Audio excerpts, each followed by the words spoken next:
हम्म चलो स्टार्ट करते हैं। रेज योर हैंड जिन जिनको पता है कि स्टॉक मार्केट क्या है।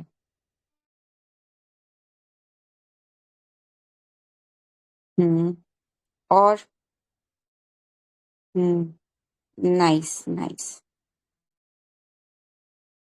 काफी लोगों को पता है। फिर भी फिर से एक बार रिवाइज कर लेते हैं कि स्टॉक मार्केट होती क्या है। ठीक है। स्टॉक मार्केट एक ऐसी जगह है जहां पे लेन देन होता है। आप चीजें खरीदते हो, आप चीजें बेचते हो, कोई भी चीज लाइफ में आपको आपके पास है, कुछ भी है, आपने उसको कहीं ना कहीं से बाय किया है। एनीवेयर। ठीक है। It could be any market place, it could be online. कहीं पे भी जाके आपने उसको बाय किया है। जो भी आपके हाथ में है, आपके नाम पे चीज है, आपने घर लिया है, कोई आपने कोई लैंड ली है, आपने कोई कपड़ा लिया है, आप शाम को कोई सब्जी खाओगे, ठीक है, वो भी आपने कहीं ना कहीं से जाके बाय की है। हम्म हम वही चीजें जो घर पे प्रोड्यूस करते हैं वो हमारे पास रहती हैं, जो हम बाय नहीं करते, बाकी हम सारी चीजें बाहर से बाय करते हैं। ठीक है। तो स्टॉक मार्केट क्या है? स्टॉक मार्केट भी एक मंडी है, सब्जी मंडी, जहां से आप सब्जियां बाय करते हो। ठीक है। ऐसी ही एक मार्केट है जहां से आप कंपनी के शेयर बाय करते हो। अब ये कंपनी क्या है और ये शेयर क्या है, इनको हम ब्रेक डाउन करते हैं। ठीक है। कंपनी क्या है, शेयर क्या है, और बाय करते हो ये बाइंग क्या है। ठीक है। इन्हीं ये तीनों टर्म्स को एक्सप्लेन करते के साथ ही आपको पता चल जाएगा कि पूरी शेयर मार्केट का फंडा क्या है। कंपनी क्या है कि भैया बहुत सारी कंपनीज, ठीक है, बहुत सारी कंपनीज काम कर रही होती है, अपना कोई भी प्रोडक्ट निकाल रही होती है। जैसे एग्जांपल हम एक टी शर्ट की कंपनी से स्टार्ट करते हैं। हमेशा जब भी मैं आपको स्टॉक मार्केट समझाऊंगी, मैं इसी टी शर्ट की कंपनी के बारे में बात करूंगी। ठीक है। ये मान लीजिए आपकी और मेरी एक टी शर्ट की कंपनी है जो हमने बनाई है, कंपनी। ठीक है, टी शर्ट की कंपनी है। ये ये स्टार्टिंग में जब आपने और मैंने स्टार्ट की थी तो हमने बहुत बेसिक लेवल से स्टार्ट की थी। हम सिर्फ अपनी लोकल ऑनलाइन ऑनलाइन एक छोटा सा स्टोर था, वहां पे जाके अपनी टी शर्ट्स बेचा करते थे। ठीक है। उसके बाद क्या हुआ कि इस कंपनी को हमने थोड़ा सा और ग्रो किया। ऑनलाइन के बाद हमने एक लोकल स्टोर खोल लिया अपनी आसपास के एरिया में ही। उसमें भी अच्छा प्रॉफिट आने लग गया। फिर उसके बाद लोकल स्टोर के बाद हम गए कि यार हमें थोड़ा सा दिल्ली एरिया में और गुड़गांव के एक दो जगह पे भी अपने स्टोर खोलने हैं। तो हमने दिल्ली एनसीआर में कहीं से पैसे लेके लगा के और हमने एक और बड़ा स्टोर खोल दिया। फिर हमने कहा कि यार अच्छा प्रॉफिट आ रहा है, अ, पर हम कमा रहे हैं, ठीक है, महीने के मान लीजिए आप 1 CR हम कमा रहे हैं, 1 CR कमा रहे हैं। पर अब हम क्या चाहते हैं कि हम इस कंपनी को पैन इंडिया ले जाएं। पैन इंडिया मतलब इंडिया की जो बड़ी बड़ी सिटीज हैं, बड़े बड़े एरियाज हैं, उनमें हम ये कंपनी ओपन कर ले। हम्म तो उसके लिए 1 करोड़ तो प्रॉफिट आ रहा था मेरे पास। अगर मैं बचाती भी हूँ, मान लीजिए 1 साल का प्रॉफिट, जो कि बिजनेस के लिए बहुत बड़ा टाइम होता है, 1 साल में तो कोई और कंपनी ऑनलाइन टी शर्ट वाली आ जाएगी, कंपटीशन बढ़ जाएगा, जहां पे मुझे स्टोर खोलना है वहां के प्राइस रेंट बढ़ जाएगा, n number of thing, inflation बढ़ जाएगा। तो मुझे चाहिए, और ये पैन इंडिया में एक स्टोर खोलने में 1 करोड़ रुपए लग जाते हैं। ठीक है। वहां पे नई टी शर्ट छाप के वहां पे रखनी पड़ती है, इन्वेंटरी, फिर वहां पे स्टोर लेना है, वहां पे रेंट पे करना है। कमर्शियल प्रॉपर्टी पे तो 1 1 साल का रेंट एडवांस लेते हैं। फिर वहां पे उसको बनाना पड़ेगा, पूरा शेल्फ बनाने पड़ेंगे, एम्प्लॉय रखने पड़ेंगे, एम्प्लॉय की सैलरी है।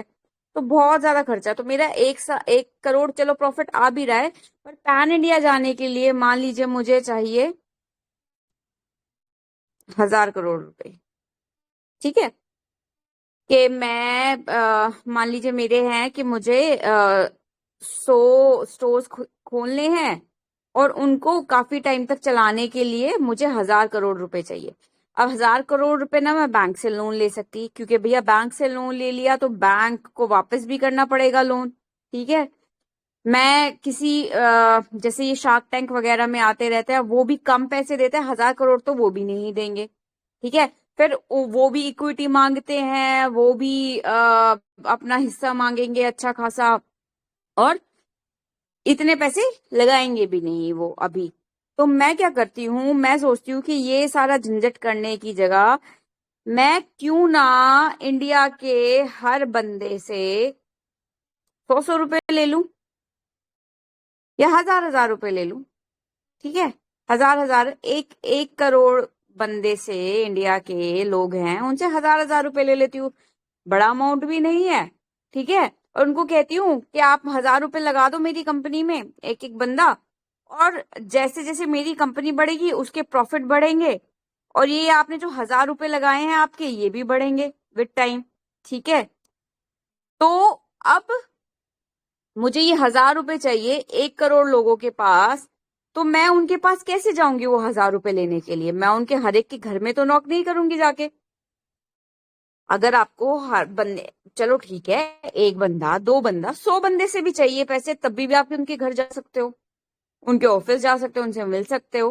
बट अगर आपको 1 करोड़ लोगों से कनेक्ट करना है, हाँ, उनको समझाना है, उनको बताना है कि मुझे इतने पैसे चाहिए, मेरी मार्केट, मेरी कंपनी ये करती है, आप मेरे पास 1,000 रुपए लगाओ, मेरी कंपनी जब प्रॉफिट करेगी वो आपके 1,000 रुपए भी बढ़ेंगे, और सबको अपना पैसा बढ़ाना है। ठीक है, जो उनके पास रखा हुआ है। तो वो क्या करती है, वो निकालती है अपना आईपीओ, इनिशियल पब्लिक ऑफरिंग। ठीक है। कि स्टॉक मार्केट में लोग बैठे हुए हैं, ठीक है, जिनको कहते हैं हम रेगुलेटर्स, सेबी, ब्रोकर, एनएससी के बंदे, बीएससी के बंदे।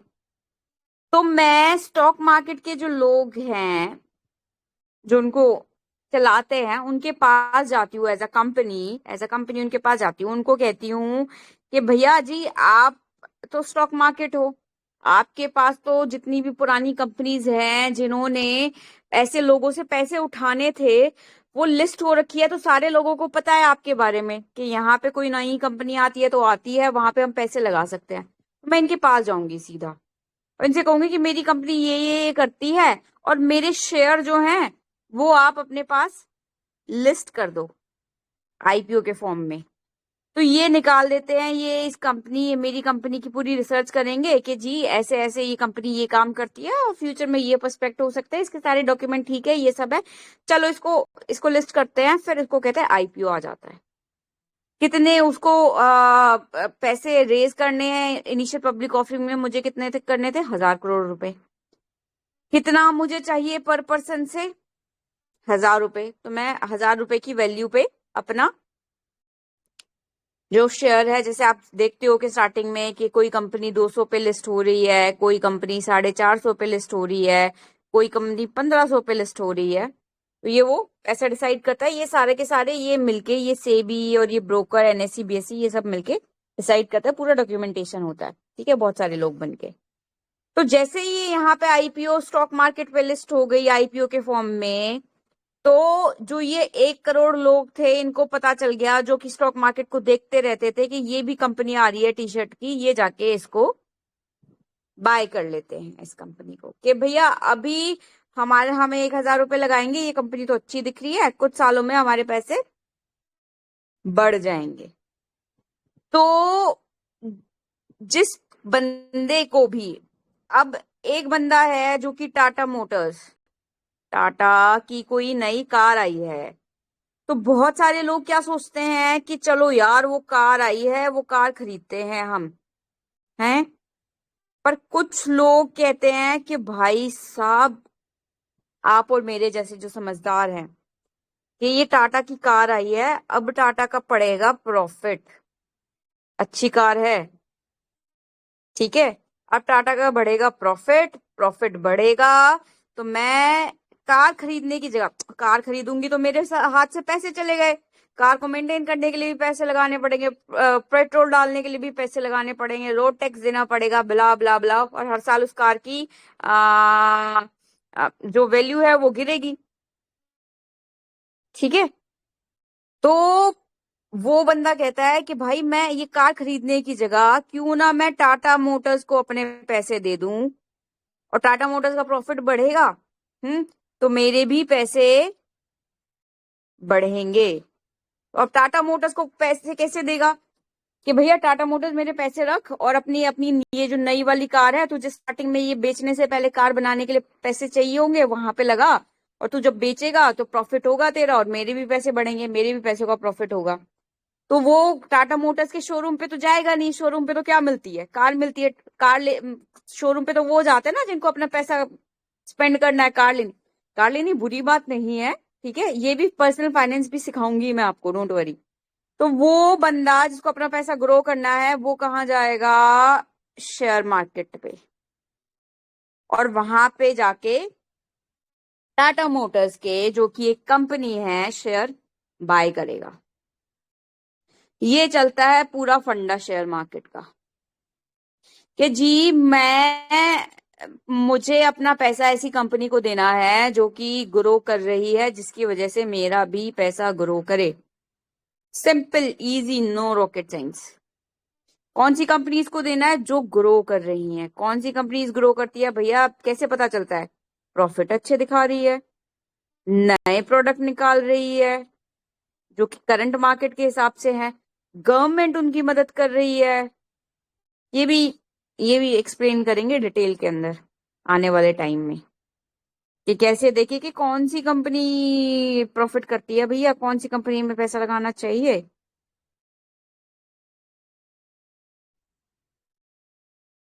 तो ये पूरा फंडा होता है हमारी स्टॉक मार्केट का। अब स्टॉक मार्केट में देख लेते हैं कि कौन कौन से लोग बैठे हुए होते हैं।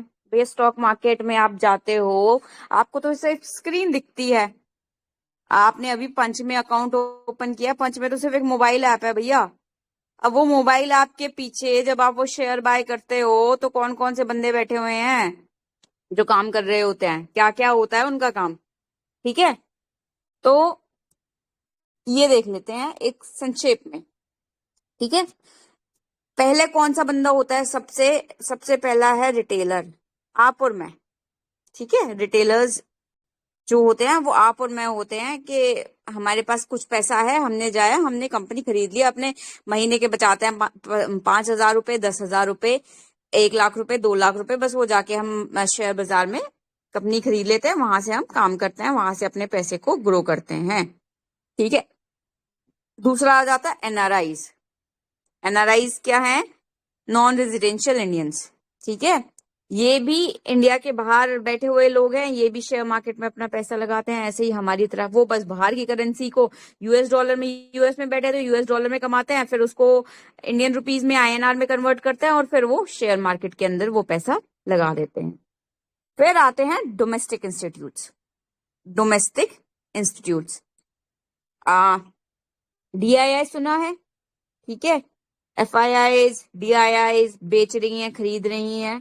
ठीक है, तो ये होता है डोमेस्टिक इंस्टीट्यूट्स, जैसे कि एलआईसी हो गया, ठीक है, और भी कोई बजाज फाइनेंस हो गया। ठीक है, बजाज फाइनेंस होता, ये क्या करती हैं कि भैया एलआईसी है, अब एलआईसी को आप अपने पैसे देते हो हर साल। ठीक है, every year you give LIC your money, आप हर साल उससे अपनी इंश्योरेंस करवाते हो कुछ भी।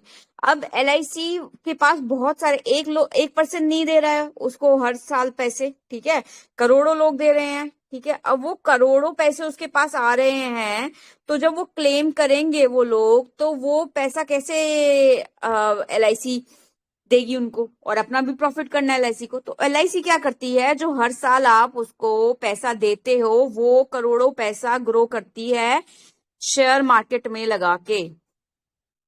आपको नहीं पता बैकएंड में वो कैसे पैसा ग्रो कर रही है अपना, आपको तो बस क्लेम जब चाहिए आप उसको डाल दोगे, पर उसको तो प्रॉफिट निकालना है, उसको अपना पैसा ग्रो करना है, तो वो आपका पैसा आपसे लेके और खुद ग्रो करती है, वहां से प्रॉफिट निकालती है और आपको फिर थोड़ा बहुत दे देती है उसमें से क्लेम के तौर पे, जब आप बूढ़े होते हो, बड़े होते हो।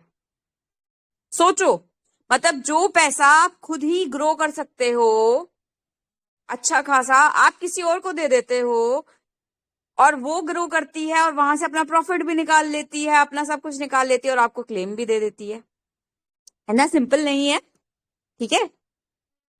कैसे ग्रो करती है वो भी सिखाया जाएगा आपको, ठीक है, बट ये काम करती है। तो LIC फिर, तो ये जब LIC पैसा डालती है मार्केट में तो ये बहुत ज्यादा पैसा होता है, क्योंकि भैया करोड़ों रुपए आ रहे हैं उनसे, उनके पास हर दिन, उनके पास कितना क्लेम, कितना इंश्योरेंस होता है, कितने सारे लोग कराते हैं, तो वो पैसा इकट्ठा करती है और वो शेयर मार्केट में लगाती है। तो बहुत ज्यादा क्वांटिटी में पैसा लगाती है शेयर मार्केट के अंदर, ठीक है। फिर आ जाता है कि FIIs, foreign institutes. Foreign institutes यही होते हैं कि यहाँ पे आप LIC को पैसे दे रहे हो, वहां पे बाहर विदेश में बहुत सारे बड़े बड़े लोग बैठे हैं जिनके पास खरबों रुपए हैं, ठीक है, करोड़ों नहीं खरबों रुपए, और वो वहां की कंपनीज को पैसे दे देते हैं कि भैया तुम all over India, all over world में जितनी भी मार्केट है जो ग्रो कर रही है, वहां पे हमें हमारा पैसा लगाओ अपने हिसाब से और हमारे पैसे को ग्रो करो। हर जगह पे सिर्फ एक ही बात आ जाती है, एंड ऑफ द डे पैसा बढ़ाना है भैया मार्केट के अंदर। हर एक बंदा जो बैठा है वो अपना पैसा ग्रो करने के लिए ही बैठा है बस। जो कंपनीज है जो लिस्टेड है शेयर मार्केट में, वो भी अपना पैसा ग्रो करना चाहती हैं। जितने सारे लोग मार्केट के अंदर अपना पैसा लगाते हैं वो भी पैसा ग्रो करना चाहते हैं। तो वो होती हैं FII, फॉरेन इंस्टीट्यूट इन्वेस्टमेंट, के जो बाहर के लोग उन उन कंपनीज को अपना पैसा देते हैं, तुम ग्रो करो, तो वो इंडिया के अंदर अपना पैसा लगाते हैं। आपके वॉरेन बफे की कंपनी हो गई ब्रिक्शायर हाथवे, वो अपना पैसा लगाती है इंडिया के अंदर। वो क्या है, वो बाहर से पैसा लेती हैं दूसरे लोगों का, उनको अपनी स्टडी के हिसाब से कि भैया ये मार्केट ग्रो करने वाली है आने वाले टाइम में, और वो पैसा डालती हैं। ये हो गया FIIs। फिर उसके बाद कौन होता है, उसके बाद फिफ्थ आता है, ये तो हो गए जो पैसे लगाते हैं अपने मार्केट के अंदर। अब इतनी बड़ी मार्केट है, इनको चलाने के लिए भी तो कोई ना कोई चाहिए। हम्म इसमें ये जो शेयर लिस्ट हो रहे हैं, ये पीछे का काम हो रहा है, ये सब हो रहा है, ये भी तो कोई काम करता होगा ना, कि भैया अब निफ्टी 50 में ये वाले स्टॉक रहेंगे, बैंक निफ्टी में ये वाले स्टॉक रहेंगे, यहाँ पे ये चलेगा, वहां पे ये रूल लेके आना है, ये लॉ लाना है, ये टैक्स लगना है। तो वहां पे सबसे पहले आ जाता है stock exchange. Stock exchange, exchange, दो बड़े एक्सचेंज है, वैसे तो काफी हैं बट दो बड़े एक्सचेंज है, NSE BSE। कंपनीज इनके पास जाती है, NSE और BSE के पास, कि भैया हमें लिस्ट होना है। एक बिल्डिंग है स्टॉक एक्सचेंज, वहां पे लोग बैठे हुए हैं NSE और BSE के नाम से, वहां पे जाके कंपनी जाती हैं कि भैया हमें अपनी कंपनी लिस्ट करानी है, तो वो कंपनीज को लिस्ट करते हैं, वो देखते हैं कंपनीज को, पूरा चेकिंग वगैरह करते हैं, वो ये स्टॉक मार्केट को बिल्ड करते हैं। स्टॉक मार्केट कंपनी से तो बिल्ड होती है, कंपनी निकाल दो स्टॉक मार्केट कुछ भी नहीं है, ठीक है। तो कंपनीज को मैनेज करने के लिए कौन करता है, स्टॉक एक्सचेंज। फिर कंपनीज, फिर उसके बाद आता है stock broker. Stock broker, broker क्या है जी, मैंने कहा ना कि टाटा मोटर्स के शेयर खरीदने हैं तो आप टाटा मोटर्स के शोरूम पे तो जाके नॉक नहीं करोगे, आपको एक जगह चाहिए। आपको टमाटर खरीदने हैं, आप फार्मर के पास तो नहीं जाओगे ना टमाटर खरीदने, आपको कहीं आप मंडी में जाओगे, और आजकल तो फोन पे ऐप आ जाता है जहां से आप टमाटर खरीद सकते हो।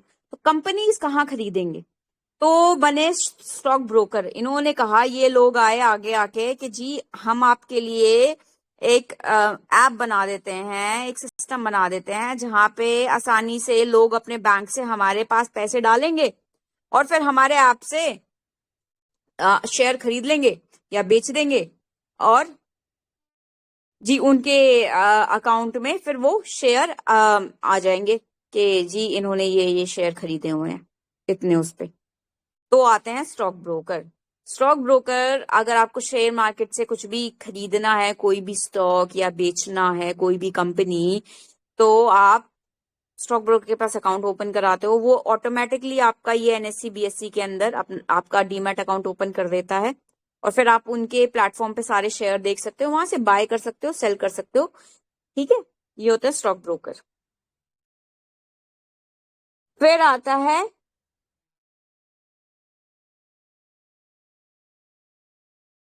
आपका next entity, demat account open करने के लिए NSDL। मेरी कोई डिलीवरी आई है। NSDL, यहाँ पे डीमैट अकाउंट ओपन होता है। ये मैं नेक्स्ट क्लास में लूंगी, ये थोड़ा सा लेंदी टॉपिक है। ठीक है, अभी मुझे आपको स्टॉक मार्केट का बेसिक समझाना था कि भैया होती क्या है। आई होप आपको ये क्लास अच्छी लगी होगी, आपको समझ आ गया। रेज योर हैंड एवरीवन जिसको समझ आ गया क्या होती है।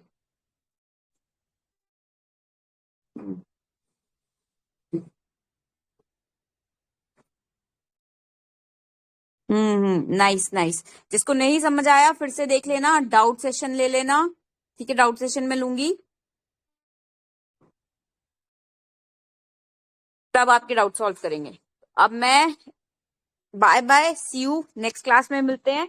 इस बार इस हफ्ते मैं नेक्स्ट कुछ ही दिन में आपके पूरा बेसिक बना के, और फिर हम स्ट्रैटेजी के ऊपर चलेंगे, रियल वर्क के ऊपर चलेंगे।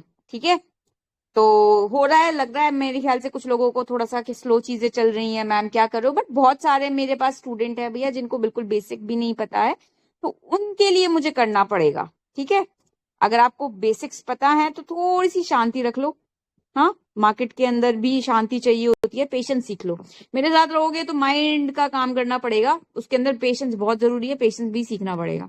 ठीक है, तो चलो मैं ये रिकॉर्डिंग शेयर कर दूंगी आपके साथ, देख लेना, ये वापस नोट्स बना लेना हर एक चीज के। ठीक है, चलो bye everyone, so nice to see you. So many people be serious about their future, want to earn money.